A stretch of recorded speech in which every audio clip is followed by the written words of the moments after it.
about? Hello. My name is Inigo Montoya. You killed my father. Prepare to subscribe to the FOMO Show.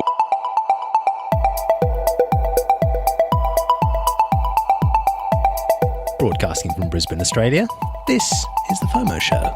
Cryptocurrency for the rest of us.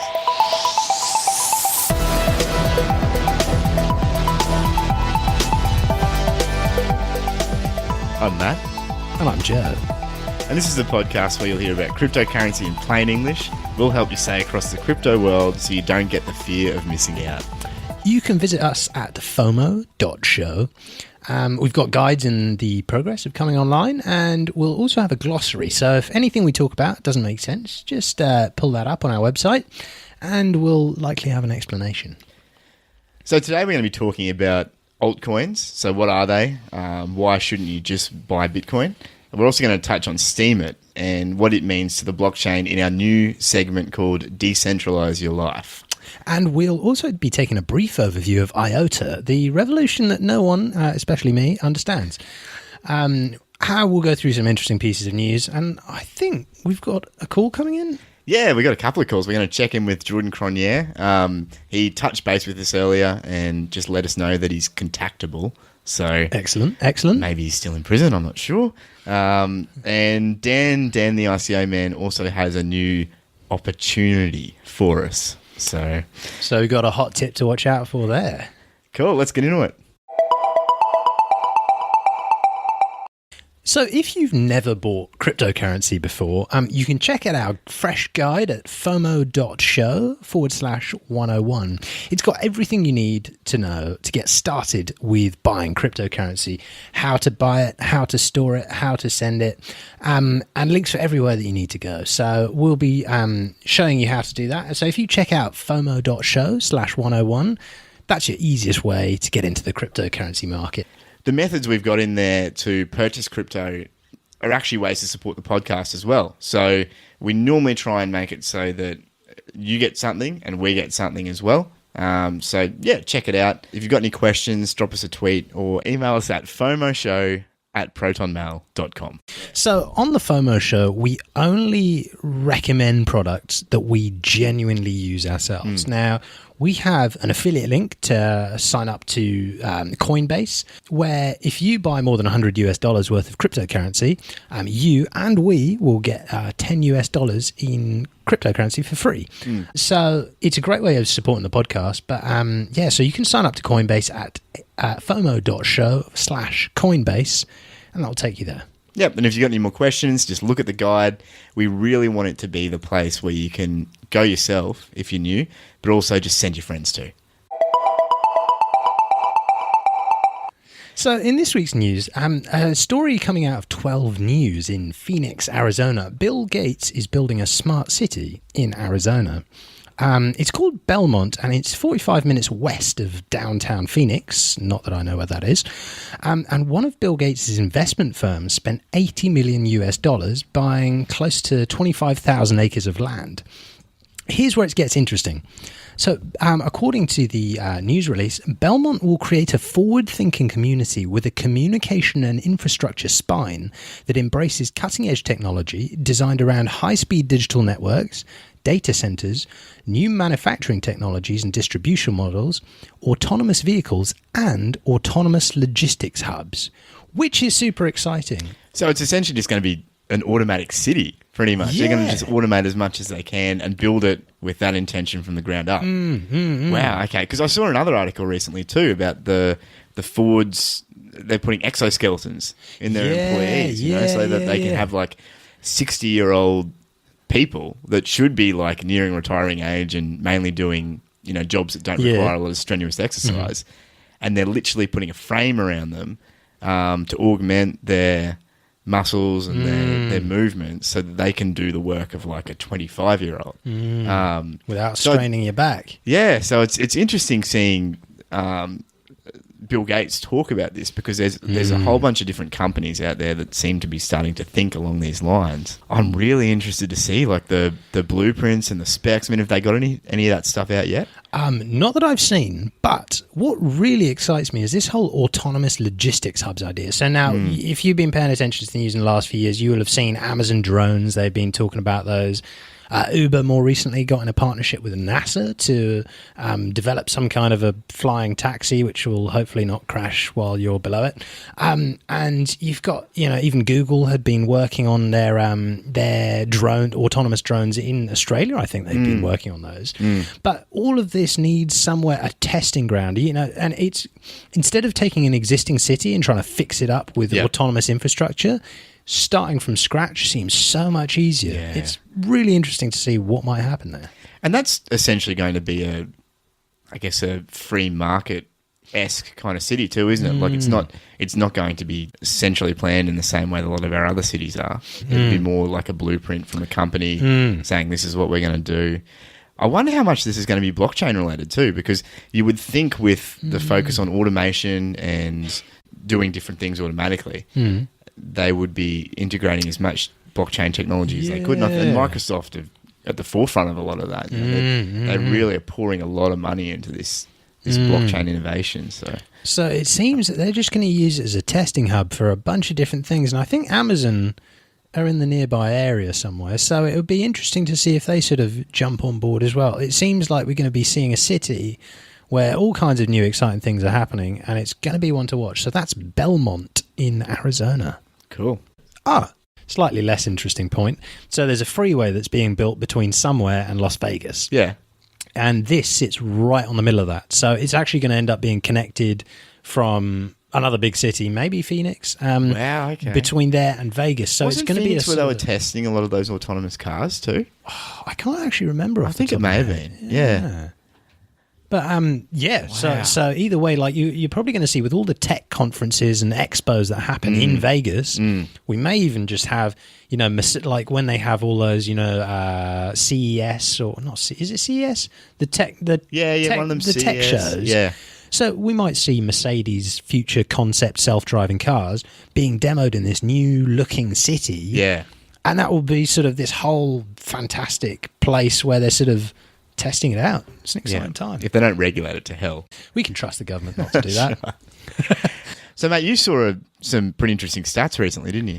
Yeah. So there was this survey that was done by LendEdu, and it was back in mid-September where they only surveyed 1,000 Americans. So the statistical significance is kind of almost there, but not fully. Just to find out how many people have actually heard of cryptocurrencies. So it turns out 78.6% of Americans had heard of Bitcoin, and 85.4% have never owned it. But 17.2% of people, almost 20%, plan on investing in it as an asset for the future. Wow. Which is really interesting.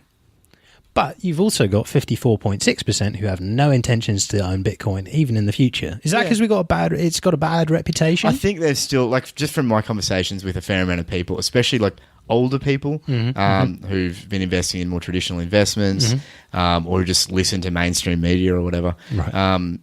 There's still this stigma around it that it's like the dark web. Like, this is what criminals use to sell their illicit drugs and traffic children and all those horrible things, a lot of which was blown way out of proportion anyway. Like you look at the Silk Road and there were some illicit uses, but there were also some very useful uses. But I think there's just that stigma around this, like, this is untrackable, it's untraceable, therefore it's untrustworthy because, I don't know, people don't buy like drugs freedom. with it. But there is that stigma out there. Like, and I have They people hate say, freedom. but isn't it all just the dark web? Like, isn't it all just criminal? And it's really interesting that that's still so prevalent. So who were the most receptive to investing in Bitcoin then? So it turned out it wasn't actually the 18 to 25-year-olds. I think it was the 25 to 34-year-olds who were really stood out as the people who'd actually, knew about it and were receptive to investing in it. That makes sense too, though, because, I mean, I remember looking at Bitcoin when I was like 19 or 20, just when it all started. And I was like, oh, that's cool. and then I went on to do something else meaningless because you're not really interested in That was your investing. biggest regret of history. I said, that'd be cool. And then didn't think of it again for years. So yeah, it's we'll link to the original research so that you can just have a look at all the stats they found. Really interesting stuff. So, mate, there's been some interesting stuff coming out of Amazon recently. Is they're coming up to Christmas. Unfortunately, we don't have the joy of having full access to Amazon here in Australia, but we're all waiting with bated breath for them to finally. If you live in a country where you can order Amazon products to your door from within your country, you just thank your lucky stars and go and buy stuff just now, just because I miss Amazon. Oh, because he had it in the UK, didn't he? Yeah, I used to do mate. everything happen. If it was your birthday, I'm getting you something off Amazon. Everything Amazon. So yeah, this week's news was that 3 domains were registered by Amazon Technologies Incorporated, which is a subsidiary of Amazon.com. And they bought AmazonEthereum.com, AmazonCryptocurrency.com, and AmazonCryptocurrencies.com. Now, we don't actually know if they're actually going to do anything with it or they're just protecting their brand name, which is very likely. But, it could be possible.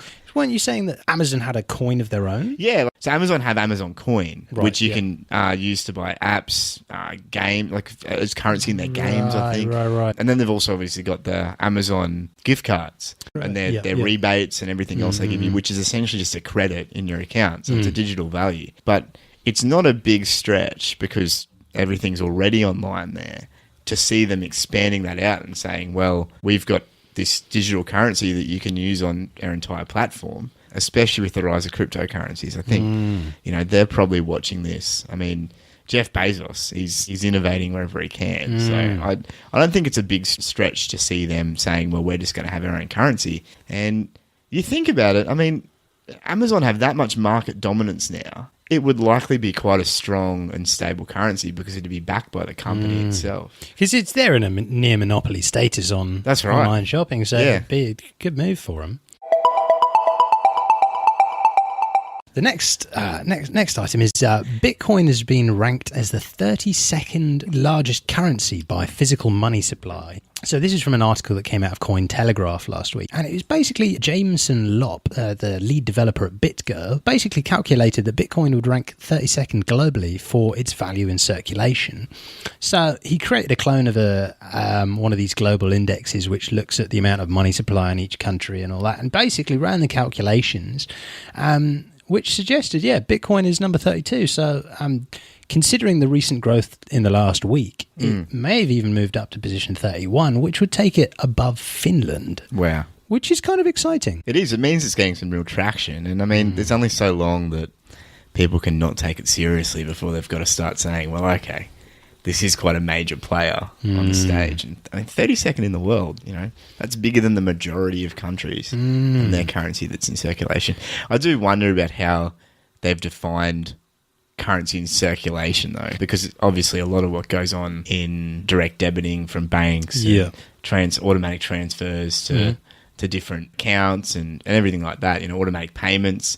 I mean, that could all be counted as circulation. And so I just, I do query that a little bit, but mate, I mean, it means that they're getting a lot of use. So yeah, and it's also interesting to see where all the money moves from and to. I mean, you can see the amount of people who are purchasing Bitcoin and which currencies they're buying Bitcoin with, and Japan is right. It's massive. Because they've legitimized it there, haven't they? The government said, no, we're fully on board with this, go nuts, and they're really starting to embrace it. And it's considering that you got negative interest rates in your bank.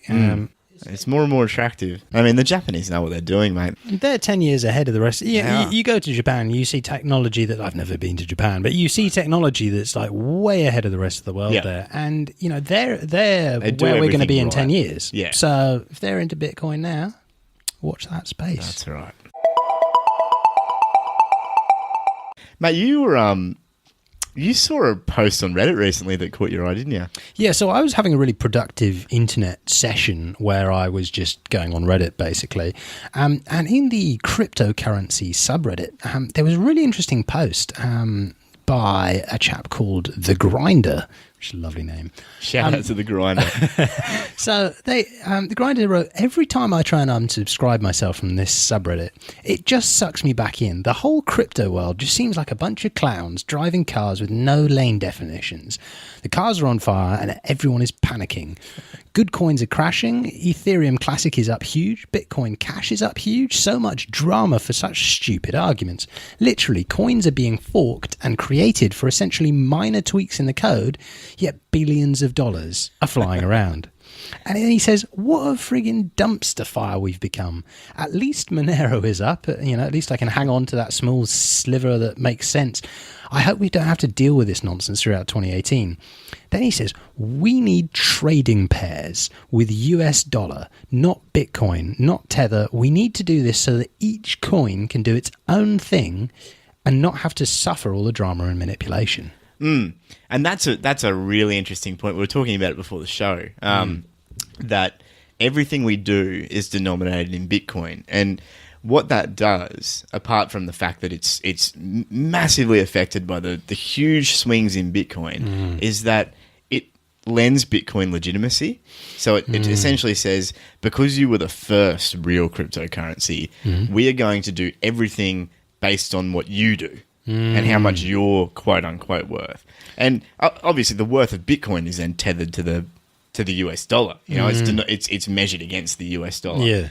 So that's how you work out its worth, and then it's like this whole Bitcoin is like the gateway, which makes sense to a certain extent to the whole rest of the space. But while we stick to that, we lend that legitimacy, and we were joking around beforehand that if we did the same thing with our money now, we'd be picking like some currency that's been dead for hundreds of years just because it was the first. We would make all of our trading pairs in currency against the Roman denarii or something. So how many Zimbabwean dollars in a Roman denarii?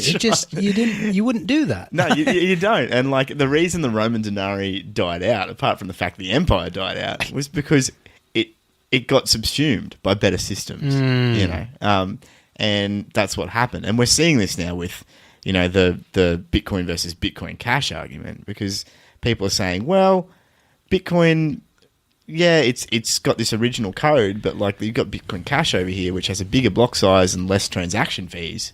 I mean, it's more attractive in a lot of ways, but while everything is still tethered to Bitcoin, it's kind of like this self-fulfilling prophecy. It's like this cycle, and it's going to be really hard to break it.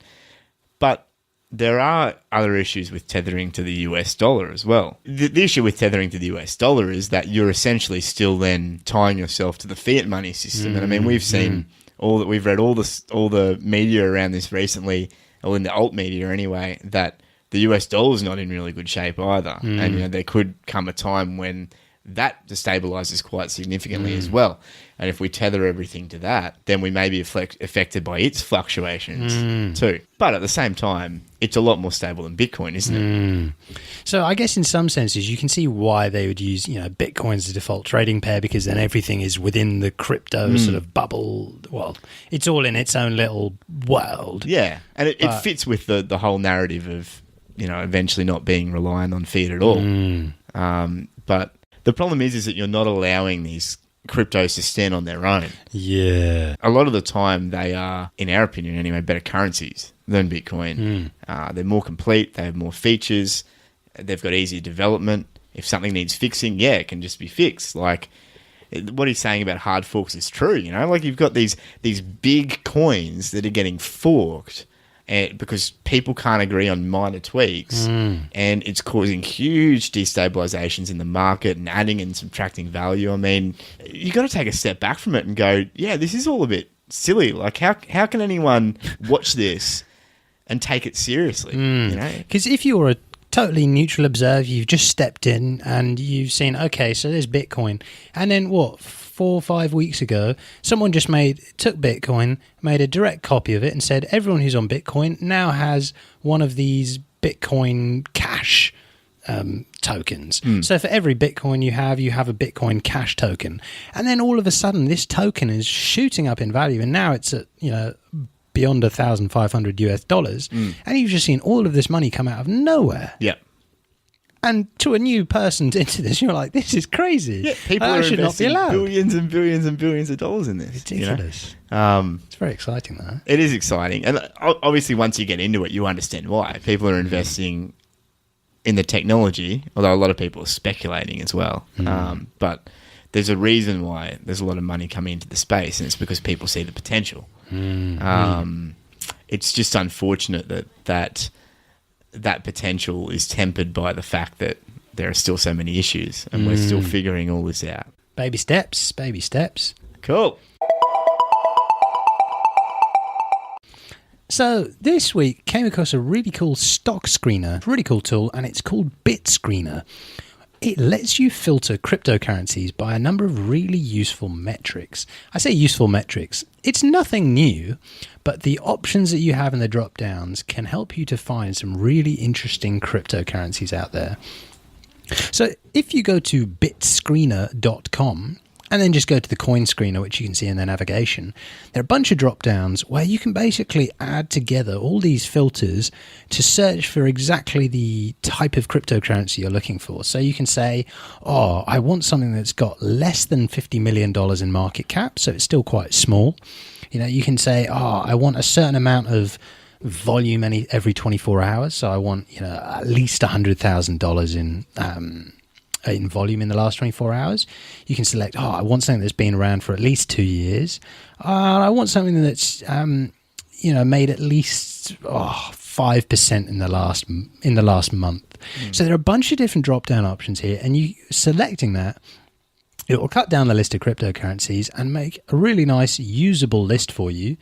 And you can see the charts, you can see all the basic stats, but it's a really cool website. It's worth checking out. Yeah, it looks great. We were running through it here before the show, and I hadn't really seen it at all. Joe had found it, and we just hadn't had the chance to look through it, and it looks really good. And there are so many options that you can really like dig down and say, this is exactly the type of thing I want to find. And there's this really nice results page that comes up where it shows you.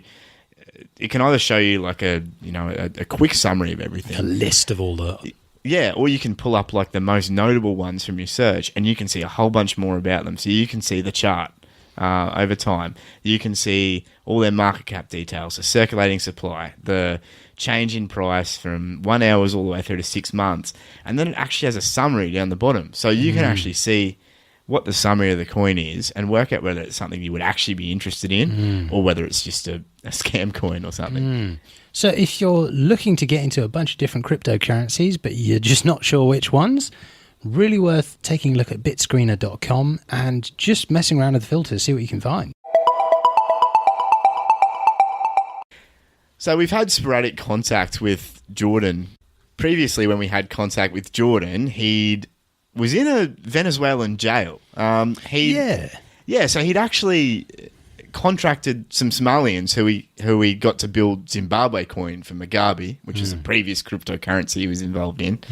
And then he travelled to Venezuela because he somehow thought that the Venezuelans might be interested in a currency as well. But then the Somalian contractors demanded more money and said they weren't going to deliver the project until they got it in Bitcoin. So he decided to make his own Waves token. Unfortunately, the Waves token didn't really take off. It wasn't really a hit, and he was in jail. So we've gotten contact from him again. It doesn't sound like he was in jail. It didn't sound like he was in jail when we talked to him last time, but I guess we'll find out what's been going on.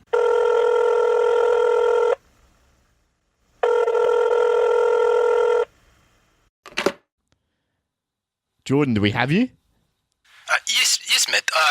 Don't know how long I'm going to be able to talk, but it seems like the satellites have aligned and we've got each other. Yes. Right. Okay. So where are you now, Jordan? I mean, last time we talked, it was all pretty cryptic. Well, Matt, you wouldn't believe it, but I actually escaped from jail. You've escaped?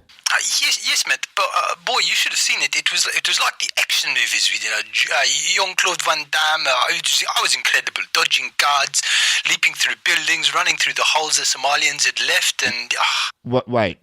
The Somalians? Yes, Matt. The Somalians attacked the jail in Venezuela and broke me out. Right. So you didn't escape. A group of Somalians attacked the jail and broke you out. Yes, Matt. correct, yes. Okay, why would a group of Somalians be attacking a jail to set you free, Jordan? Well, Matt, it wasn't exactly to set me free. What do you mean? Well, it seems that by making the Venezuelans a currency, I inadvertently stepped across the Somalians' bigger scheme to get even more money from the Venezuelan government. While I thought they were being silent, they were hard at work developing a coin as requested, funnily enough. And when they came back to the Venezuelans saying they'd finished but just wanted a little extra, well, they found out I'd already done what they were going to do. Right, so you've taken all of their money and opportunity from them. Is that correct? Well, not to put too fine the point on it, but that would be correct. It seems that they are furious, actually. They sailed all the way over here to come and get me into their own custody. Right, okay. So what do they want now, Jordan? Well, it's funny you should say that. It seems they actually want me to pay them back all the potential money they lost in Bitcoin. How are you going to do that, Jordan? Well, I'm actually sorry to ask this, Matt, but they've asked me to call you for the money. What, they want us to pay a ransom? Yes, Matt, that's my understanding anyway. They are a little agitated whenever they talk to me. I mean, the AK-47s are just, you don't want to talk too much when there's a... Oh, okay. Well, how much do they want, Jordan? They say that they want 10,000 Bitcoin, Matt. 10,000 Bitcoin? Jordan, we can't pay 10,000 Bitcoin. But what about the FOMO vault, Matt? I know you've got a bunch of Bitcoin stored in that underground facility. FOMO vault? I don't really know what you're talking about there, Jordan. Look, what about Mugabe? I'm sure with all the help you've given him, he'd be willing to bail you out, wouldn't he? Well, Matt, he might, but he's been unavailable. Something about further difficulties with inheritance money. Okay, well, what about your Zimbabwe coin stock? They'll be worth a lot more one day, Jordan. I mean, surely you could offer them that. Oh, I hadn't actually thought of that, Matt. You know, I could give them my private key. Yeah, that's a good idea. Yes, Jordan. I mean, you've given it to pretty much everyone else. Look, they developed the Zimbabwe coin, so surely they're going to see value in it. Right, I'll just go ask them. Just 1 second. Fellas, yes, I can give you my Zimbabwe coin, huh? What? What's so funny? I have a lot of it. Oh, all right. I'll sort something else out. Just don't hurt me. Matt, I need those Bitcoins in the FOMO vault. Sorry, Jordan, you're breaking up. The satellites must be realigning. I will definitely call you back.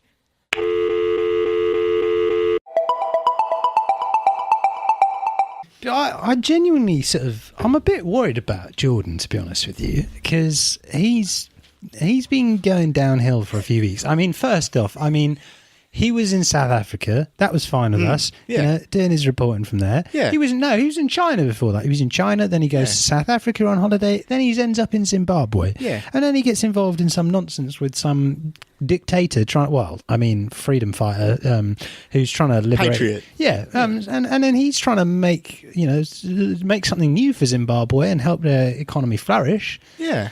And then he goes off to, Venezuela and he tries to turn around that country. He just can't cut a break, can he? No, he can't. And we pay this guy. He's on our staff. He's on the and payroll. whenever we want him to go somewhere new, he's like, "Oh well, sorry, Matt, I'm here in this other country." Sorry, I'm stuck on a boat in the middle of the Somali coastline. Oh, and by the way, I haven't saved my Bitcoin that you've been paying me. So can you pay me 10,000 more to get me out of this problem that I created? This guy takes liberties. He does. It's nonsense. We need to have a word with him and just be like, look, Jordan, push has come to shove. Yeah. If you won't go to Saudi Arabia and report on the situation there within a week, we're going to have to consider docking your pay. Right, he's off to Jeddah. Yep. Does that mean we have to pay his... Do we have to actually pay his ransom in order to send him there? I think we just wait and see what happens. So, mate, we're starting a new section on the podcast. It's called Decentralise Your Life. So each episode, we're going to be looking at a project that's taking a centralized concept and making it decentralized. So when we say decentralized, we mean something that's not just controlled by one company or where all the power is in one location. it's actually sort of spread out a little further. How does it typically look? Yeah, so typically a decentralized application is on a blockchain. It's free from censorship. Good. It gives governance to the users. Fantastic. It's not subject to any individual laws, and Even it's better. peer-to-peer. Yeah, so today we're going to be looking at Steemit. Steemit is essentially the medium of the blockchain. So, if anyone doesn't know about Medium, it's a almost like an online blogging platform. You can write articles, people can upvote, comment. You can follow people who write things on Medium. It's a really nice writing interface. And generally they've got pretty good content, and when you start using it too, they're pretty good at like matching you up with the content that you need. So Steemit, on Steemit, each post, like, comment, or activity is actually a transaction on the blockchain. So when you sign up for Steemit, you'll get your username, which is actually your public key, and you'll set your password, which is actually your private key. And you also get assigned a certain amount of Steem dollars for signing up. I think the normal amount's 50 Steem dollars.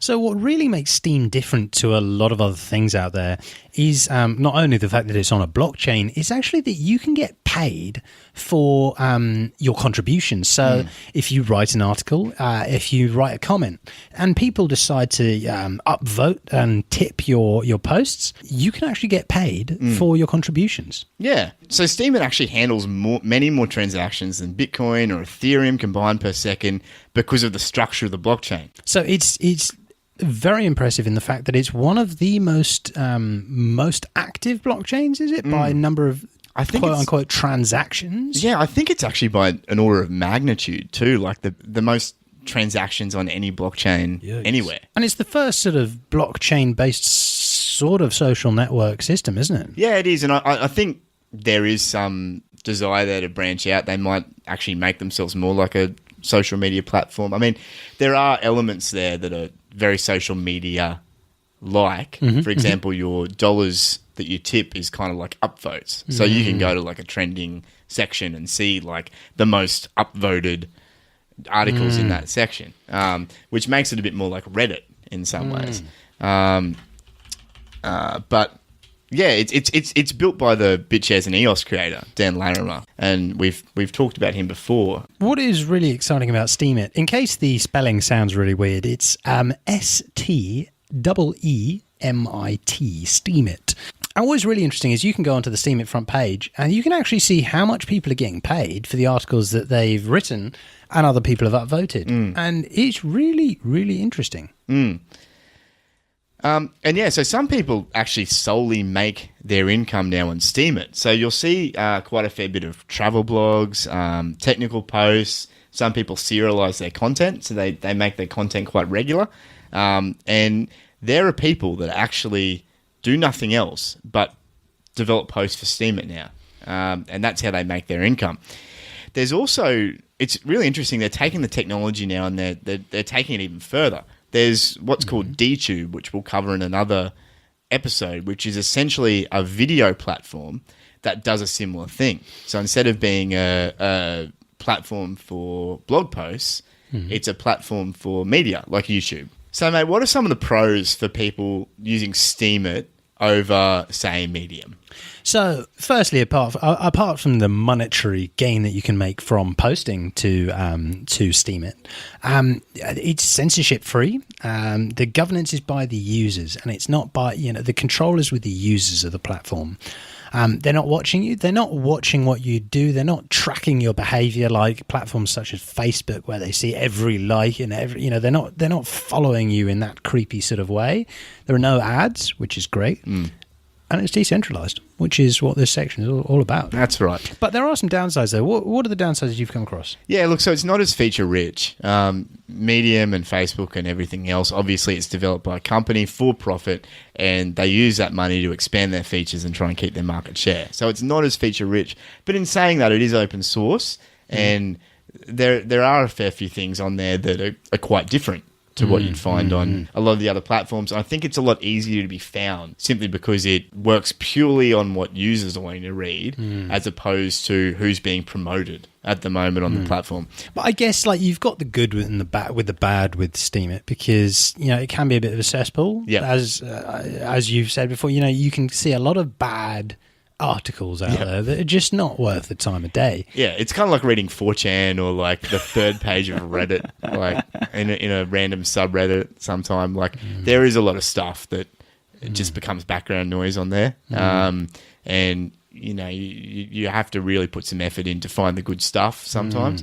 And there's a couple of tongue-in-cheek cons too. I mean, you don't have Zuckerberg telling you what to think. You don't have the suggested news. And freedom is also really scary, man. I mean, making your own choices and not having other people telling you what to think, that's scary. To be fair, on the sidebar of Facebook where they have those trending topics, remember it used to be Facebook were the people that would basically choose what the trending topics were. They'd pull that out of their algorithms and then they'd write the headlines of what's going on in the world. Yeah. And you don't have that with Steemit. That's right. Which is quite nice. Which is good. So if you fancy making money from writing articles or comments online, go on to steemit.com, sign up, check it out, see what's there, and decentralize your life. We'll be uploading the FOMO show. Will we be uploading the FOMO show? Yeah, we'll upload the FOMO show too. So we really want to try and practice what we preach and decentralize our lives more too. So we'll make a FOMO show account. We'll start uploading the episodes there with the show notes. Nice. So we'll put those links up when we get to that. But no, go check it out. So for our cryptocurrency of the week this week, we're going to talk about IOTA, which we've aptly titled The Revolution No One Really Understands. According to their website, which is you can find at iota.org, IOTA enables companies to explore new business-to-business models by making every technological resource a potential service to be traded on an open market in real time with no fees. The reason it's called IOTA is because IoT stands for Internet of Things. So how does that work, Joe? So the whole idea behind it is they want IOTA want to capitalize on this everything as a service idea.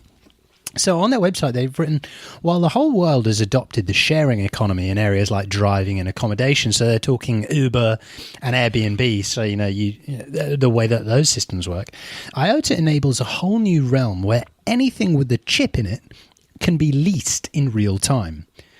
Most of our belongings stay idle for the vast majority of the time that we possess ownership of it. But through IOTA, a lot of these things like appliances, tools, drones, e-bikes, etc., and resources such as computer storage, computational power, Wi-Fi bandwidth, etc., can be turned into leasing services effortlessly.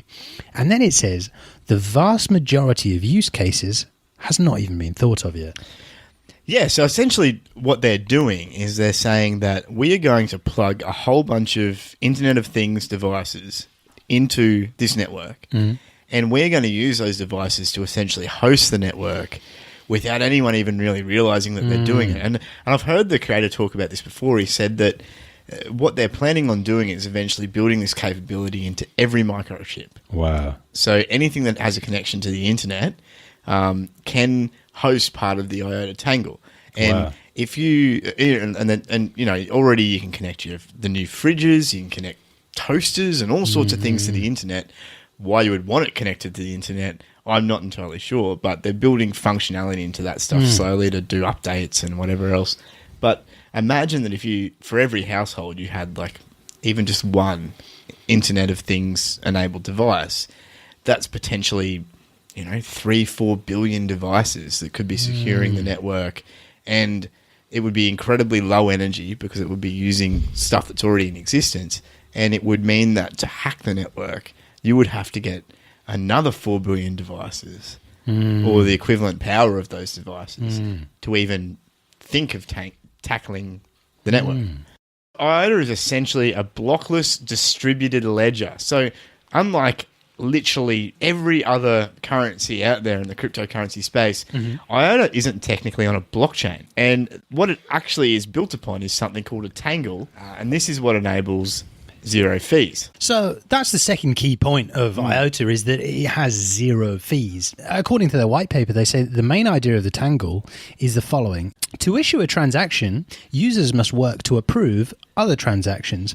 Therefore, users who issue a transaction are contributing to the network's security. Yeah, so essentially with the IOTA Tangle, the idea is that every transaction will also approve 2 other transactions. So you've kind of got to picture this big blob, which is made up of a whole bunch of little points, which is a transaction, each point, and then it's connected to 2 other points. Right. And it's validating those points as those points validate other points.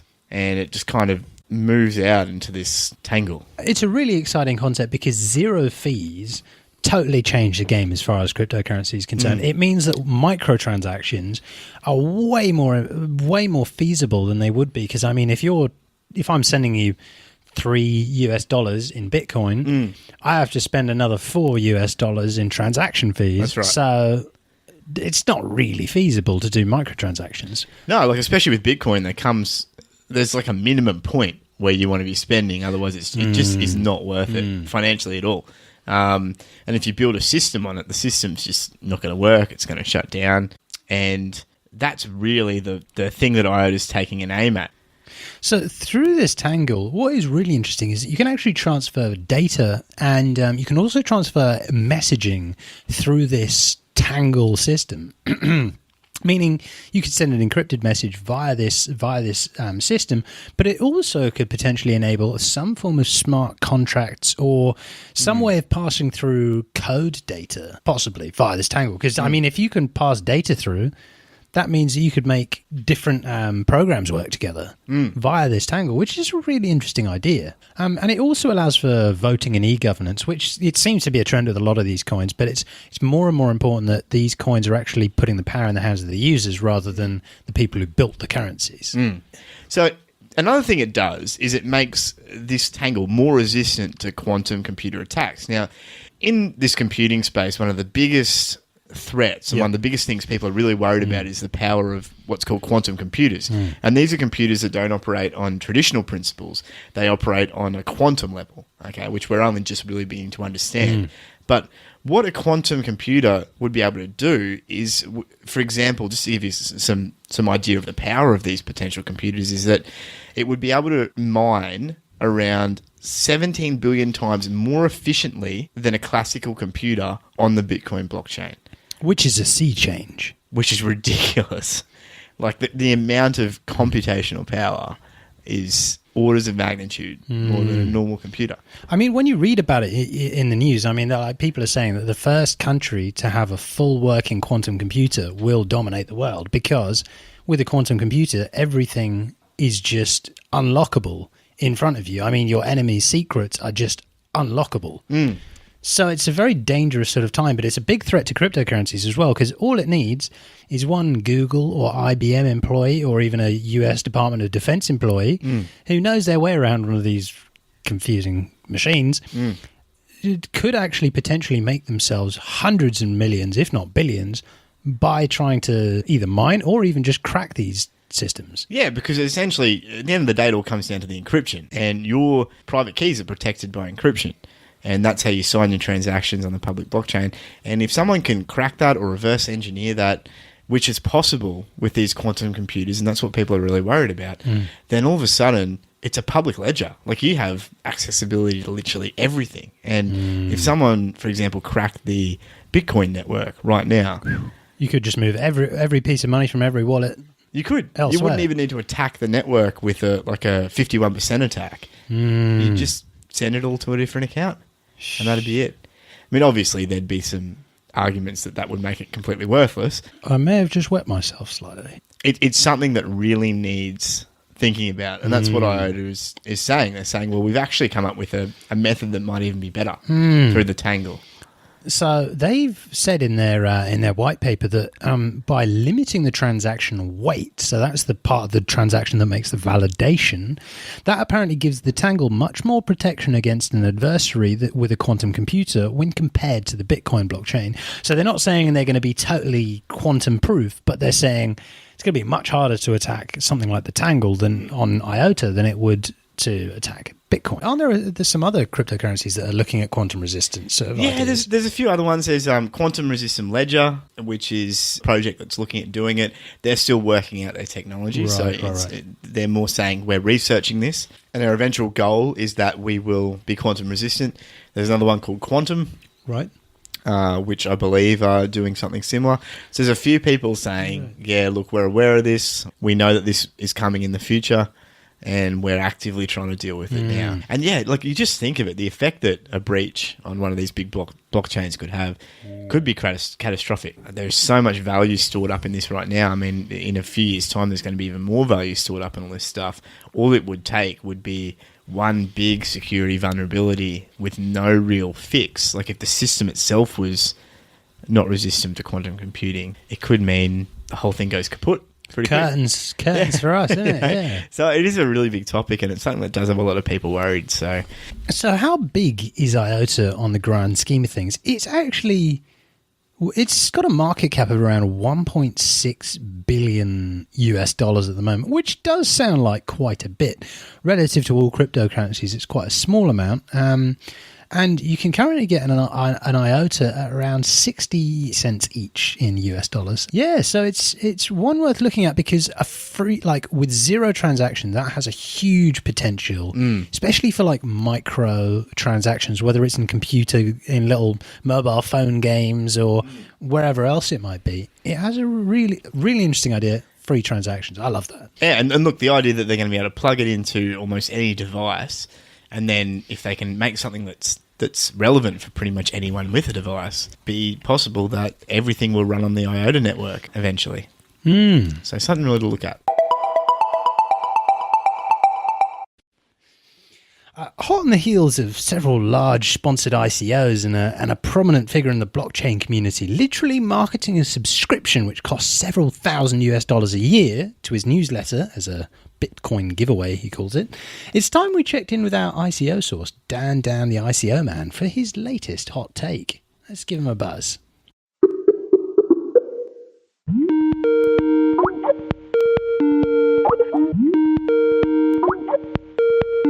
Hey, Dan, are you there? Yes, I'm here, Joe. How you doing? What's been going on? Well, have I got an incredible deal for you today, Joe. I've teamed up with some friends of mine that are working on something incredible, something sublime, something that has never been attempted before, Joe.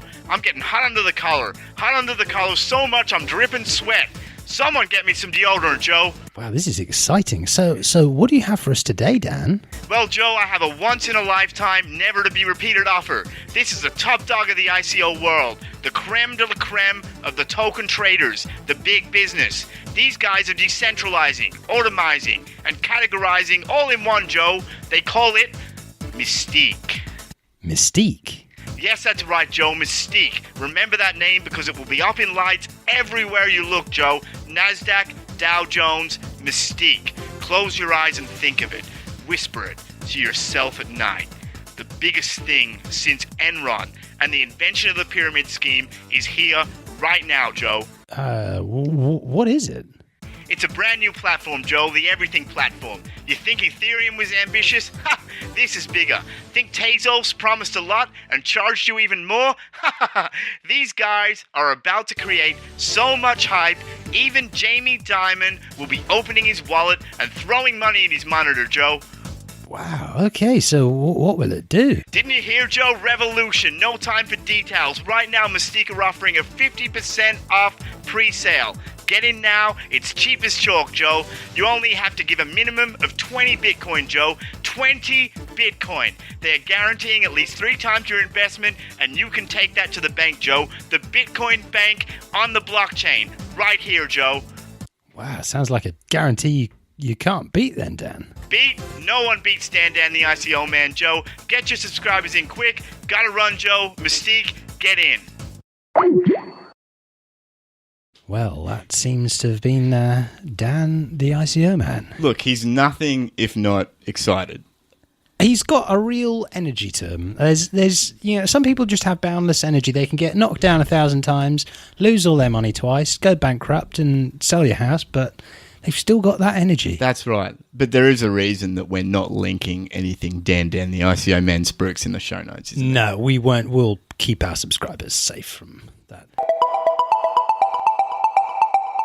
So now heading back to our crypto basics section. So this week we're talking about altcoins.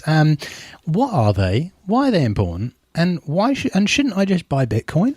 Yeah, so we've talked about altcoins a lot on the show in previous episodes, but we haven't really taken the time to go through exactly what they are and why they're important.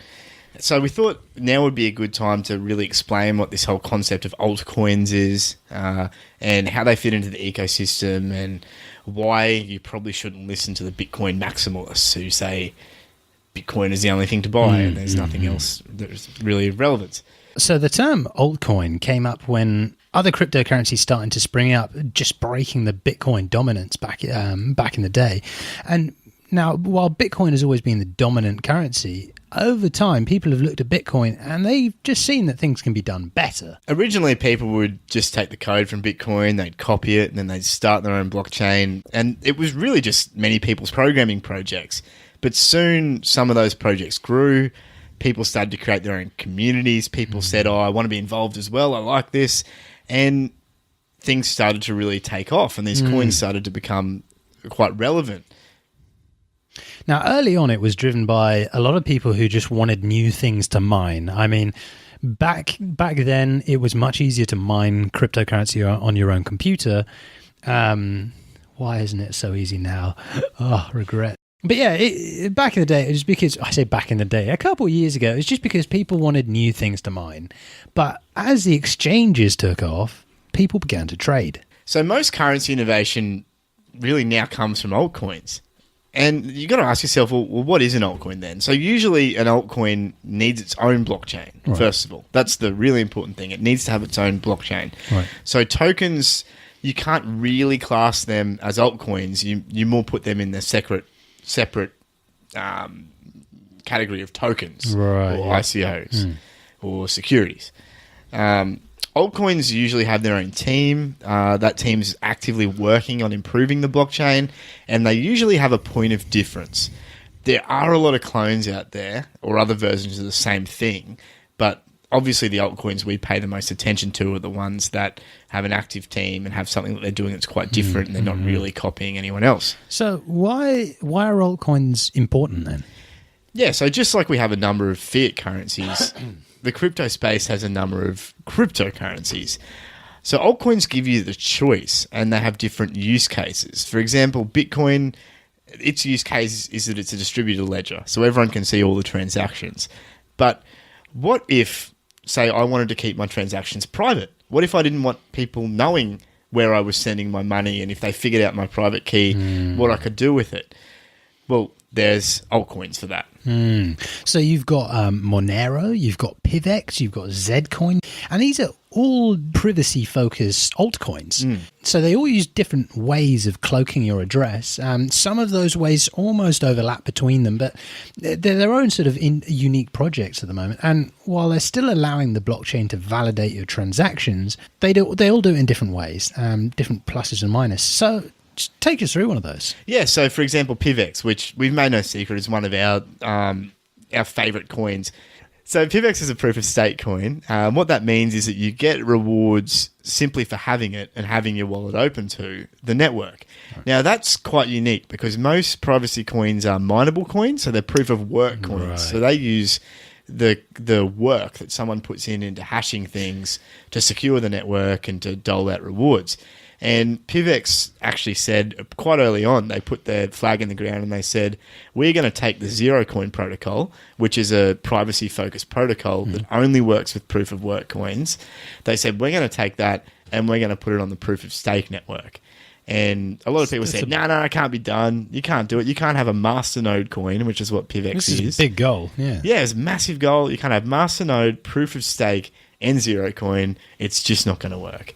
Well, they did it, didn't they? They did it. Yeah, there's still a couple of little teething issues, but they're pretty much there. I mean, in my PIVX wallet now, I've got 10% of my PIVX is now ZPIV, right. which is a zero coin. Nice. And it just turns it essentially rinses it.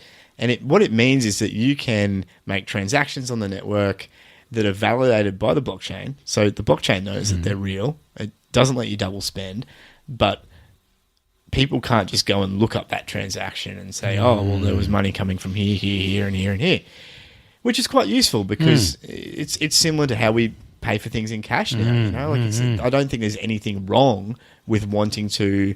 I don't think anyone should have to defend their right to privacy That's in a right. transaction. Yeah, that's what it seems right. like. Yeah, it's about being able to spend your money where you want and not have to feel like someone's watching you while you spend it.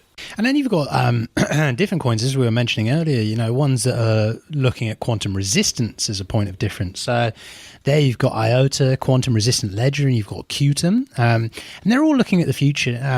They're trying to go for the sort of, as we were saying earlier, making it the blockchain resistant to hacking from quantum computers.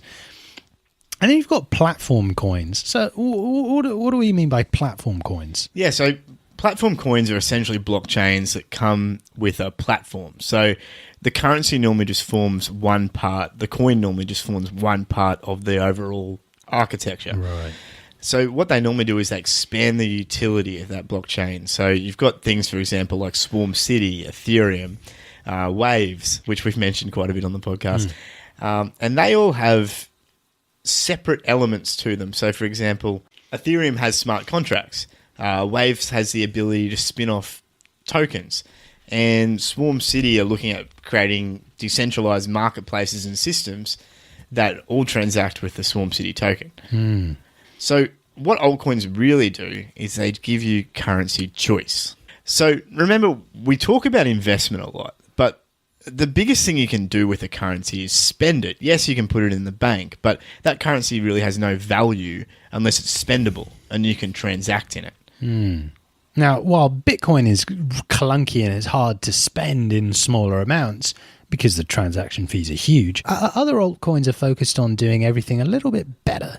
Is it because they're smaller, they need to work harder? Yeah. Essentially, it's they're trying to differentiate themselves. It's kind of like if you've got an established university that's, you know, the well-known name in a whole bunch of different degrees, and then you have a couple of other upstart universities that want to make their name and want to be taken seriously. They've got to work harder. You know, they've got to oversell. They've got to want to attract people and make them want to come to them. And that's kind of like a lot of these altcoins. They're essentially saying, well, yeah, you could use Bitcoin, but you could get all these extra things if you come onto our blockchain. It's like a guy with a trench coat, and it's just. So altcoins they're great to invest in as well. They're new projects that are taking off all the time. You know, as opposed to all these ICO tokens, altcoins, even the bad ones, have an instant use case, being an exchange of value, and you know, often they can be sleepers. So you know, you can find these. What's an example of a sort of a sleeper? So, for example, a few months ago when I was looking at some new coins to invest in, I found this coin called Rain. Okay? Yeah. And this is a really interesting story. It's a sad tale of One for the kids. of highs and lows, of losses and woe and Tears some and great laughter. moments, and it has everything. But this Rain coin was essentially a very low market cap coin, and for all intents and purposes, it was just a spin-off of a mining algorithm, right? But their point of difference was that they were offering really high staking rewards. So they were saying that they had this mining period, so everyone was able to mine. They had no pre-mine, which was really nice. And then at the end of that mining period, they said, now we are going to open this up to proof of stake. And the rewards were huge. So I got about 10,000 of this Rain really cheap, and then within a week I had almost 11,000. It was really, really high. Wow. I'm talking like that's what 10% a week, you know, and that was just from staking the coin. So I thought, oh, this is great. This is good fun. It was just a bit of a muck around project for me, but it was a point of difference. And then a whole bunch of people started to get interested in it. So the price just went up and up and up as more people heard about this. And so all of a sudden it went from being a fun little project. As more money flooded in, the coins were worth more, and people started to learn, hey, I can get like 10% more of this coin per week and then sell them back on the market. Or so the value inflated on that excitement. And like even at its height, it was still a very low market cap coin, but it got a fair bit of investment in it just because of that 1 point of difference. And then it crashed and most of the value went out of it, and I didn't sell any of it. So look, what I've learned through looking at a lot of these coins and investing in some of them is that the best bet for me is normally to look for new or even somewhat older low market cap coins with a point of difference and a good team behind them. Even this Rain coin, it did have active development. So these coins are normally sleepers. So once they ramp up, more people normally buy in as people start to see the value in whatever altcoin it is. So proof of stake or airdrop coins, which reward people over time for holding, are particularly good to look at.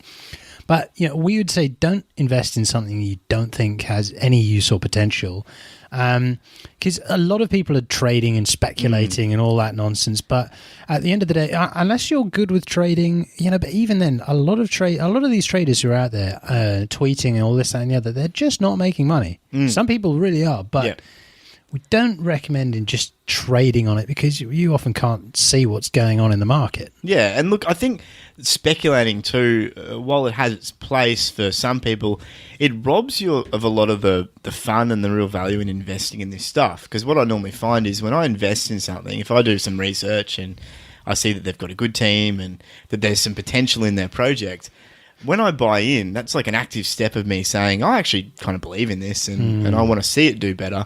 And normally I'll be a little bit more active on Slack. I'll make some suggestions. And that's where I think a lot of the value is, because you really get to experience how these blockchain projects are built. You get to see what goes into them because most of them are done open source.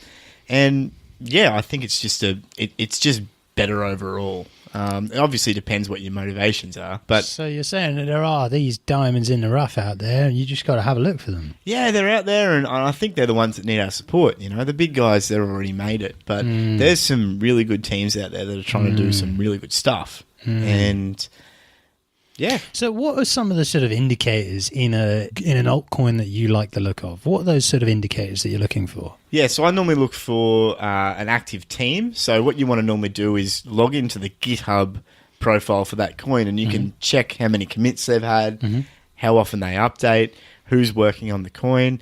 And you can also garner that from their Slack channel, or a lot of them are moving to Discord now, and that's kind of their community. So if you go to their forums or their Slack, you can see how active it is, see how many people are there, see what the community's like. Are people helping each other? Is there a development channel? Are people talking on that?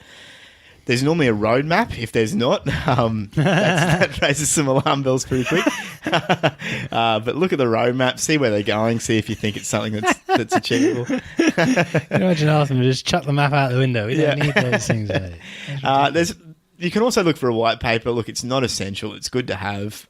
Some projects I've seen just build a white paper just to have a white paper, and it's not that good. Whereas some others, they wait to build their white paper, and it turns out to be really good. So that's some of the indicators you can look for. Use these tools we've been recommending too. So look at Bitscreener, look at on-chain effects, look at a few of the different tools we've been talking about, because that'll let you get across where these coins are at too. Interestingly, we will have a tools section on our website soon where we will compile all the different tools that we're coming across, testing out, and the ones that we recommend. We're going to have that on our website, so you can look forward to that soon. So you're saying I shouldn't just buy Bitcoin? Yeah, no, that's what I'm saying. Look, the Bitcoin price at the moment, I believe, is quite significantly speculation. There's obviously people that believe in the project, but it's still worth buying if you want, but I think altcoins are where the real innovation is. You're able to pay with a number of altcoins in many places now. For example, here in Australia, we've got Living Room of Satoshi, which we talk about quite a bit. You can pay with PIVX or Dash or Ethereum or Bitcoin Cash or Steem, which is the currency of Steemit we talked about earlier, Monero, Litecoin, Zcash. So these are way better to initiate your mates than Bitcoin, because you want to show them something in action. That's what I found is, even just the other day, had some dude around at my house. never had cryptocurrency in his life. So I said, just install the Jax wallet on your phone, open that up, add in the currencies. I picked a bunch of currencies for him to put into his wallet. And then I just sent him 1,000 Doge. Now, you can't sell, you can, and I sent that to him, and it was 20 seconds, and his wallet updated. You couldn't do that with Bitcoin. I mean, you want to send someone to Bitcoin, but it takes so long to get to them. You can't just prove this is why cryptocurrencies are great if it takes me half an hour to get it to you. Yeah, and when they get it, they say, well, hang on, there's $4 worth missing. Where's that gone? Transaction fee? Oh, sorry, that's a transaction fee. But weren't you just telling me this is better than the banks? Yeah, not so fast. So Bitcoin is a very good way of putting people off cryptocurrency if it's the first crypto you give them.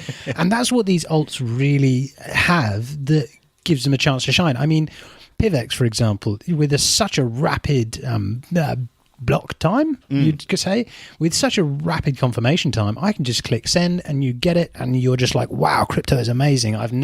You couldn't even hand me cash that fast. Like, you couldn't hand me the number of notes that I just paid you. It's just not possible. Yeah, and when we're talking about adoption, I mean, that's where the fun really is, like that's where we're trying to see this thing going eventually, We're trying to see it where you can be in a different city. Or a different country, and I can send you a message on some decentralized messaging app and say, mate, I just need a bit of money. Can you send me some crypto? Yeah, mate, no worries. Here it is. 5 seconds later, I've got it, and I can pay for whatever I'm trying to pay for. Like that's the future. And alts allow you to do that really, really, really well, really quick, and with a lot less transaction speeds. And that's where we need to be. We need to be actively out there using this currency, and not just holding it, but using it in practical situations and showing it to people and saying, hey, install this on your phone. I'll send you some right now. And because that's when the lights go on. So altcoins is where all the massive growth is now, because there's only so much. I mean, if the Bitcoin price, if the number of people if the Bitcoin price doubles, it's going to take a long.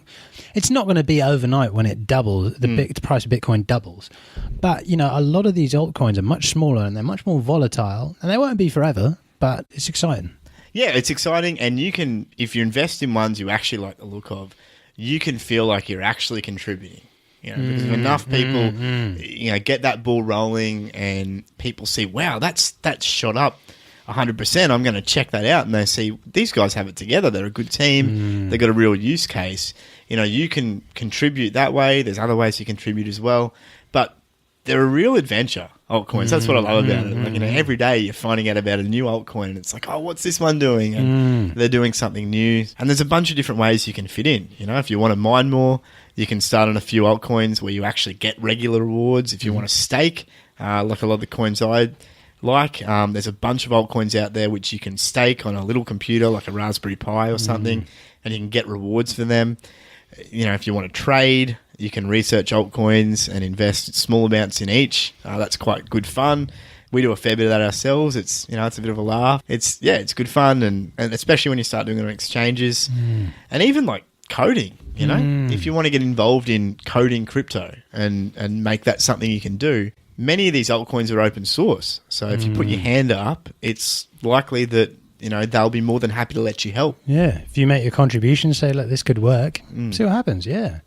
And I think the real important thing that you said was using really cool tools such as Bitscreener to be able to hone down that massive list of altcoins and actually find one or two that have all the sort of, not the features, but the indicators that look good to you. So if you're looking for a small coin, you can find that on Bitscreener. And it will just cut the list down slowly. A small coin that's less than 50 mil market cap, been there more than 2 years. That is the sort of thing that we want to look at.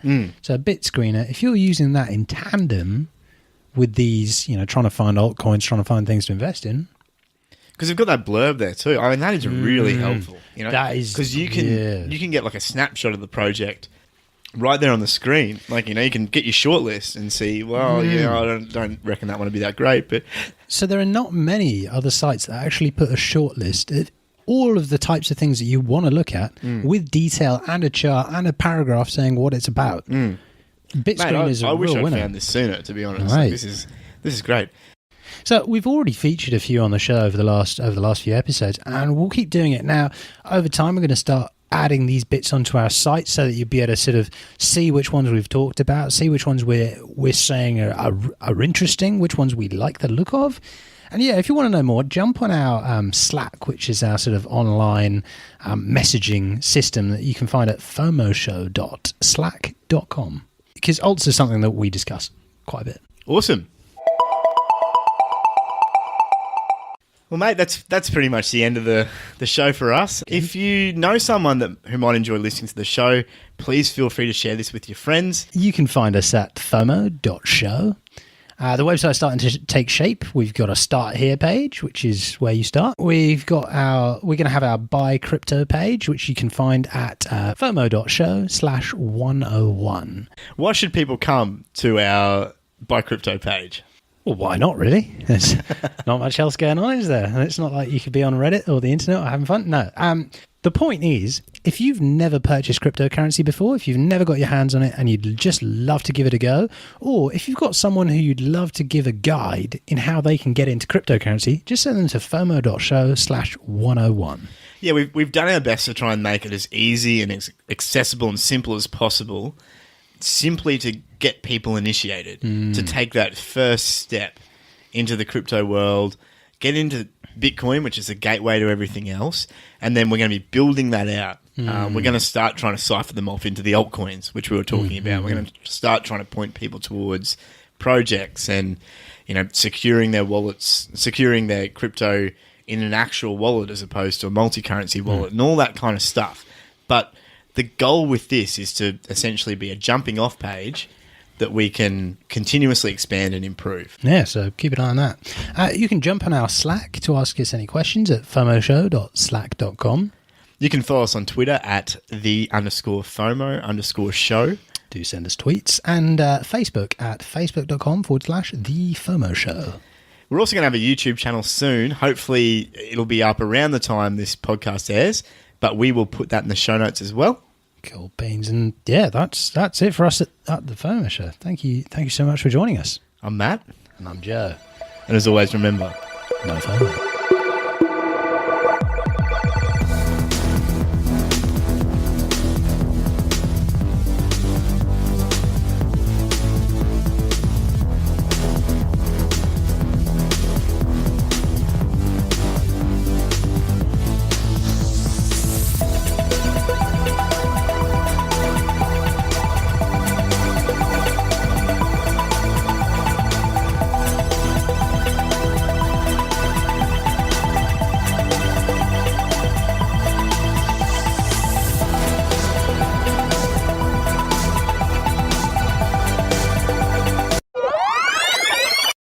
Welcome to Mock the Week. I'm Darryl Breen. All right, mate, how's it going? You hobbits have been smoking too much of that pipe weed. I'll go to Rivendell. Right, that's the end of this podcast. Thanks for joining us. We'll just leave that one there. I'm Matt. No, you're not, mate. I'm Matt. And I'm Joe. And I'm Joe. You what, mate? Blimey. Got me bang to rights. Fantastic. Do you want some fish and chips?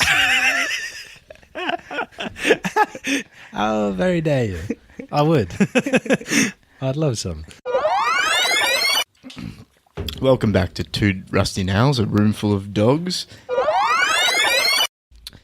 Whew, we're back. We're back listening to the audio edition of the Journal of Applied Humanities. This week we're talking about transhumanism and its effect on the moral compass. And this week we'll be talking about buttons. Buttons, yes. The history, the psychology, and the science behind the rise, the fall, and the re-rise of the button industry. But first we are looking at the epistemology of a button. Yes, it's an incredibly fascinating topic, the epistemology of the buttons. You would be forgiven in thinking that the simple button simply came about as an invention, but its religious significance has been often understated by many experts in the field. Joe will fill you in on the details. Two chaps and two microphones making a podcast about some form of digital somethings. Well, yes, it's all really, when you come down to it, it's ones and zeros, isn't it? Like, that's really where it all ends up, isn't it? Well, we are all really one at the end of the day, and one is all and all is one, and That's one right. for all, and we're all musketeers. What on earth is going on in this podcast? You're supposed to be talking about cryptocurrencies. Cryptocurrencies? Instead, you're making some kind of nonsense about buttons. I don't remember anything about buttons at all. Ah, bloody day. Ah, quel dommage, hein? Les personnes anglaises, Ah, sacre bleu. australiennes, sur le podcast Internet. Maintenant, des ICO de la semaine. Well, hey there, little fella. Do you want some altcoins? I've got privacy. I've got quantum resistance. So, I can't say the next thing. Anyone listen to this? It's so true. It's How do we like, have like... how did even 50 people manage to listen to this consistently? I don't know how you guys do it. This is ridiculous. You've gone too far.